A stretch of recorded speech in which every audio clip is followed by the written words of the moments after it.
US President Donald Trump has announced a 25% tariff on all car and light truck imports into the country. It's due to come into effect on April 2nd. Economists and world leaders are warning that it will be a tax on consumers and have a chilling effect on the global economy. But to Americans, Trump paints a rosy picture, predicting that the levies will spur growth. While Washington is erecting new tariff barriers, a route is emerging on the North American map that could permanently alter the balance of power in international trade. Canada and Mexico, without loud press releases or aggressive rhetoric, are launching a new $120 billion trade corridor. And the most striking thing? This route completely bypasses the US, without a single American port, without a single dollar in fees, duties, or logistics commissions. I think you're going to remember today, it's going to be a free nation that we're dealing with. We're going to have a very free and beautiful nation. It's going to be Liberation Day in America, and it's going to be a day that hopefully you're going to look back in years to come and you're going to say, you know, he was right. This has turned out to be one of the most important days in the history of our country. At first glance, it is just a chain of railway stations, digital customs offices, and logistics centers. But if you look deeper, it is an economic blow to the heart of America's protectionist policy. From British Columbia to the Mexican industrial centers of Nuevo León and Jalisco, an autonomous axis is emerging that threatens to exclude the US from the very trade process it helped create. We begin with the president's trade war escalating tonight. This evening, the retaliation against the United States, Canada, and the European Union responding quickly, just hours after President Trump's 25% tariff on all steel and aluminum coming into the United States. Canada, the largest supplier of steel to the U.S., slapping new tariffs on $20 billion worth of U.S. goods that are sold in Canada. And the 27 countries of the European Union imposing retaliatory tariffs on up to $28 billion worth of U.S. goods sold in Europe. While the White House is imposing tariffs on steel, auto parts, and agricultural products, Canada is offering an alternative: predictability, stability, electronic borders, and a reduction in processing times from 4 days to 4 hours. While terminals in Texas are idle, new workers are being hired in Quebec. With Elon Musk's views on weighing into very much national politics, national elections in Europe. And then on top of that, when you see the backdrop of Tesla upgrading its product line and the impact of them trying to chase more sales at the back end of last year, that means it's short on inventory. It can't necessarily sell as many vehicles or doesn't have as many in stock to sell. So there is that issue there of a confluence of impacts, which means that sales have been falling.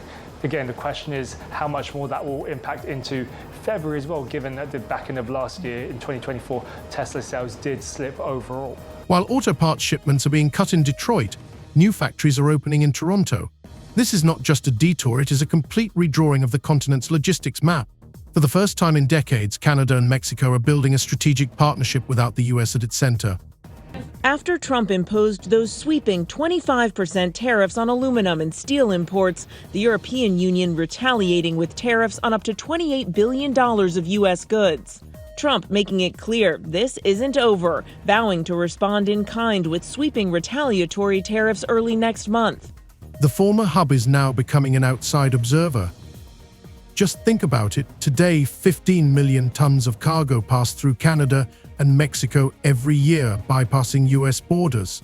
That's billions of dollars in lost revenue, thousands of lost jobs, and most importantly, a loss of influence. That's a 10. That's a good one.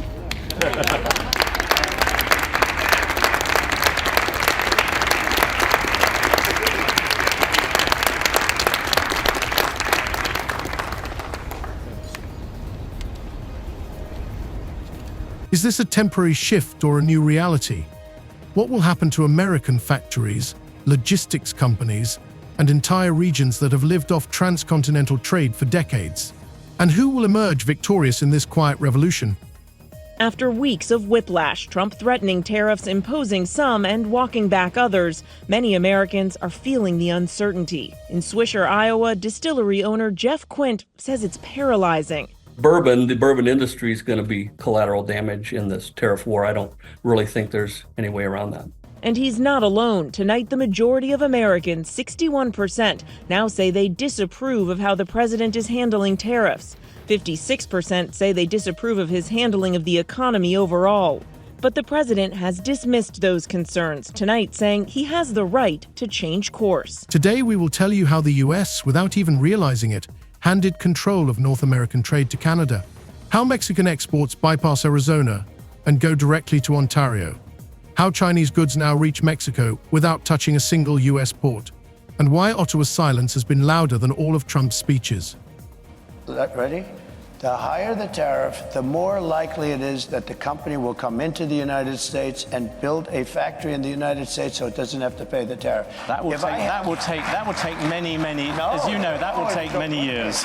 In fact, I'll tell you, there's another theory is that the tariff, you make it so high, so horrible, so obnoxious that they'll come right away. When I do the 10%, 10% is really, first of all, 10% when you collect it is hundreds of billions of dollars. The numbers that you're talking, all reducing our deficit.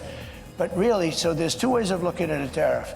You can do it as a money-making instrument, or you can do it as something to get the companies.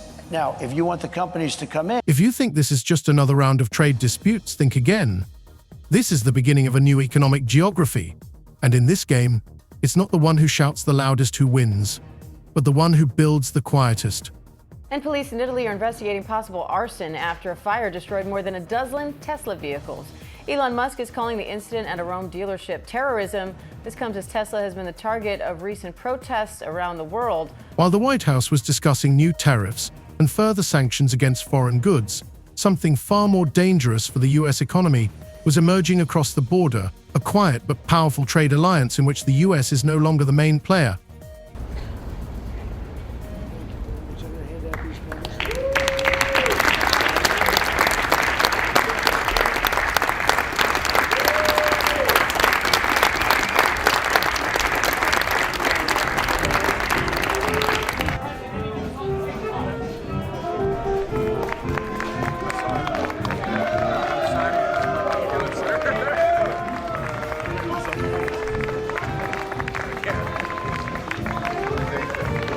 Canada and Mexico, two countries that have long depended on American infrastructure, have begun to build an alternative, a $120 billion trade corridor that could completely change the rules of the game on the continent.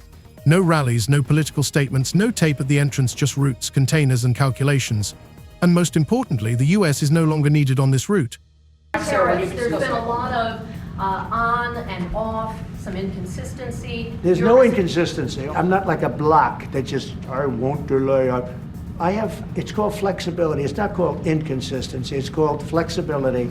It all started when both countries grew tired of Washington's unpredictability. In recent years, the US has introduced dozens of unexpected trade restrictions, including sudden 30% tariffs on steel and auto parts from Mexico, the cancellation of a number of preferential programs, and unilateral revisions of agreements. While such actions used to cause irritation, they have now become a systemic threat to businesses on both sides of the border. That is when Ottawa and Mexico City took action. First, the rail backbone of the future corridor was activated, the SCEP network connecting the Canadian port of Prince Rupert on the Pacific Ocean with northern Mexico. This line cut the journey time for goods from Asia to Latin America from 21 to 13 days, bypassing Los Angeles, San Diego, and the entire western logistics network of the US. Instead of passing through US customs, products now go directly to Mexico on Canadian rails. This means not only time savings, but also millions of dollars a month in customs duties, insurance, storage, and container downtime in queues. The American side initially viewed this project as a logistical curiosity.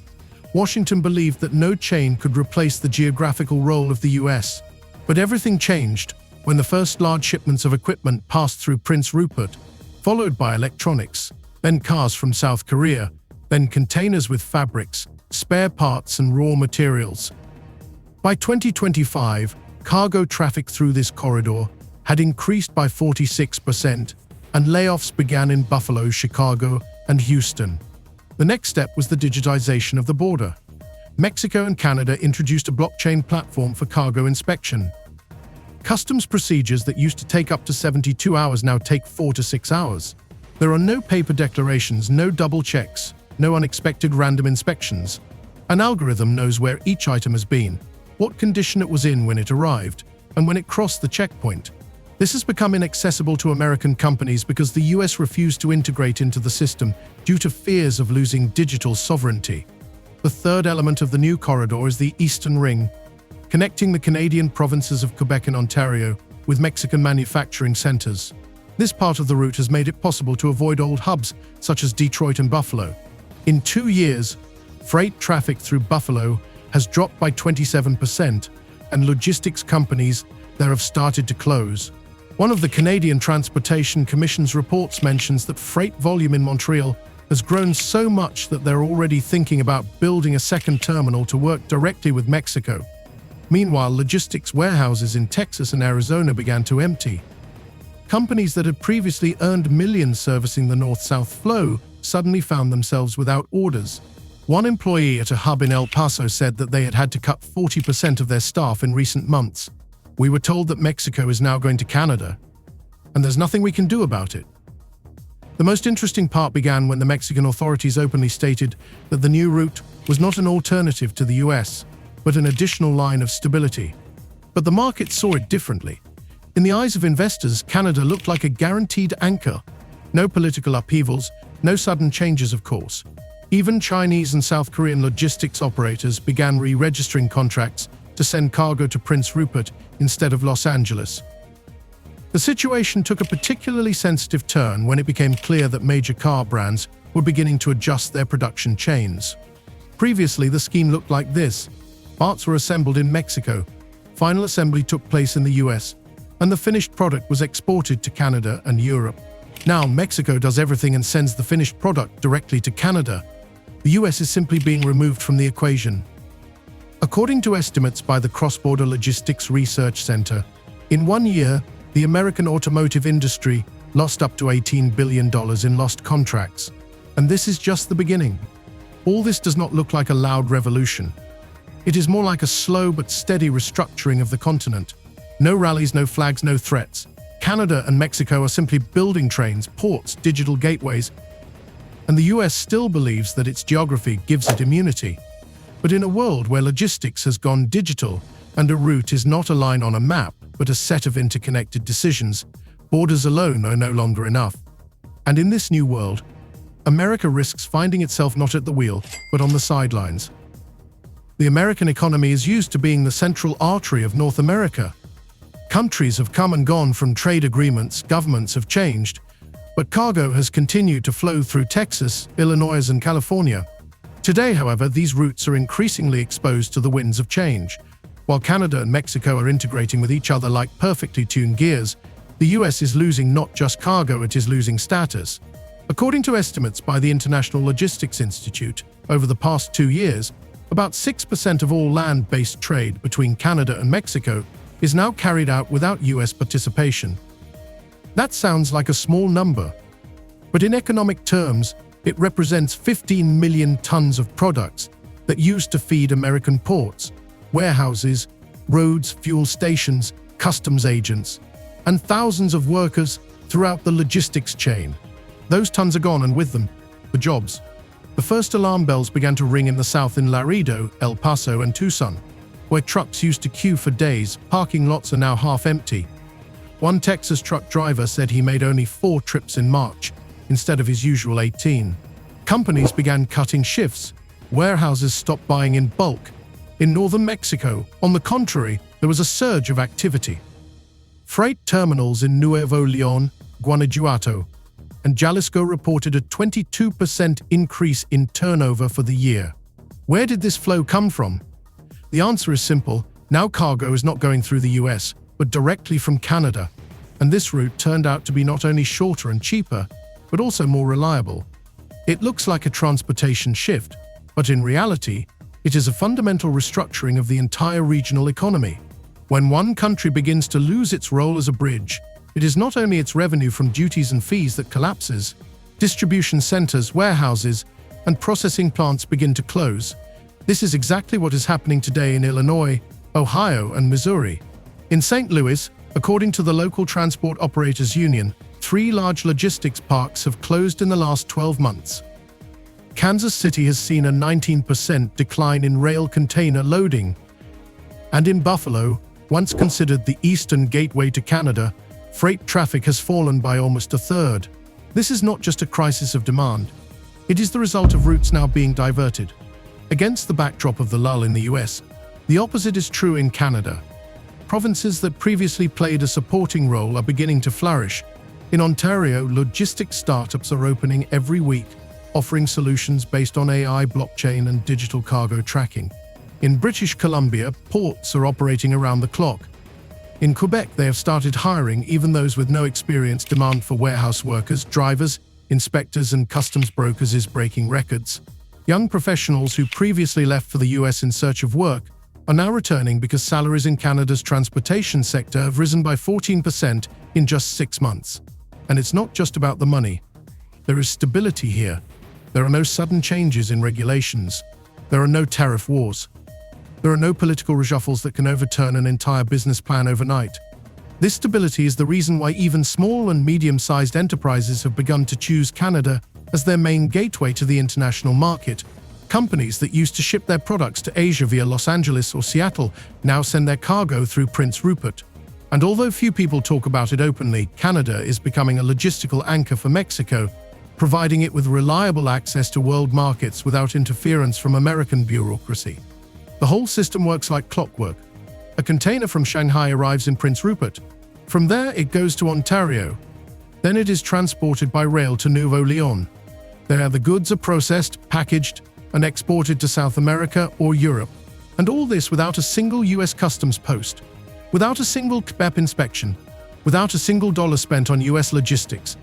Yet 5 years ago, each of these shipments passed through Chicago, Houston, or Phoenix. The US authorities seem to have realized the problem, but too late. A June 2025 report by the Department of Transportation states explicitly, the risk of the United States losing its transit role in the North American trade triangle is reaching a critical point. The report also provides shocking estimates. Annual losses for US logistics centers could reach $69 billion. And that's just direct losses from lost orders, not including losses in taxes, insurance, and employment. And if we calculate the indirect damage, for example, the decline in related industries, the reduction in tax revenues, and the rise in unemployment in logistics zones, the amount could exceed $100 billion over the next 3 years. Against this backdrop, Canada does not even have to engage in propaganda. It simply continues to do what it does best, offering businesses stability, predictability, and infrastructure. In this new landscape, Canada is no longer the US's quiet neighbor. It is becoming a magnet, and the US is increasingly being bypassed. This is no longer a threat, it is reality. A paradox is growing within the US. A country that has dictated the rules of regional trade for decades is now falling victim to its own decisions. In an attempt to protect its domestic market with tariffs, protectionism, and harsh conditions, America has alienated its closest partners, Mexico and Canada. And now it is watching as a new axis is being built between them, in which it no longer has a place. What is even more alarming is that the US is not only losing cargo routes and taxes, it is losing its position as the strategic coordinator of the entire continent. In this new logistical architecture, Canadian and Mexican politicians are acting like engineers, moving step by step, without making too much noise. The American side remains confused, stuck between its past greatness and its current challenges.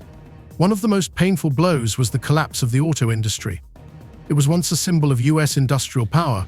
Mexico produced components, the US assembled the final products, and Canada and Europe were happy to buy them. Today, the chain has changed. Mexico has signed direct contracts with Canada to supply finished cars manufactured in Nuevo Leon and Guanajuato. Parts, engines, and even batteries are now shipped by Kip Trail directly to Ontario and Quebec, where testing and final assembly centers are located.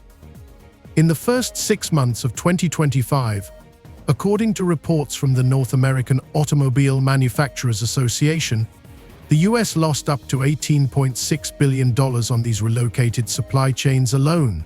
More than 42,000 jobs were eliminated or put on hold in Detroit, Toledo, and Lansing. GM and Ford froze investments in the reconstruction of their assembly lines in the US, shifting their focus to Mexico and Canada, where logistics proved to be faster and cheaper. The situation in the energy sector is no less alarming, where Southern California used to supply up to 80% of Mexico's natural gas. This flow is now rapidly being replaced by Canadian supplies.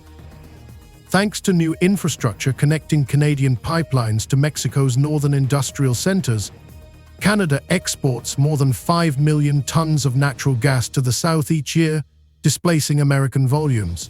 This is a double blow. The US is losing export revenue and facing a domestic shortage.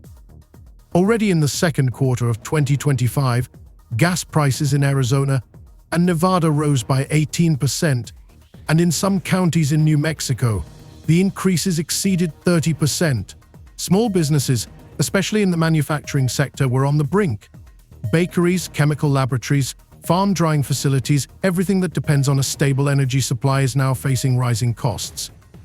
According to estimates by the National Association of Independent Manufacturers, this could lead to the loss of another 190,000 jobs across the country over the next 18 months.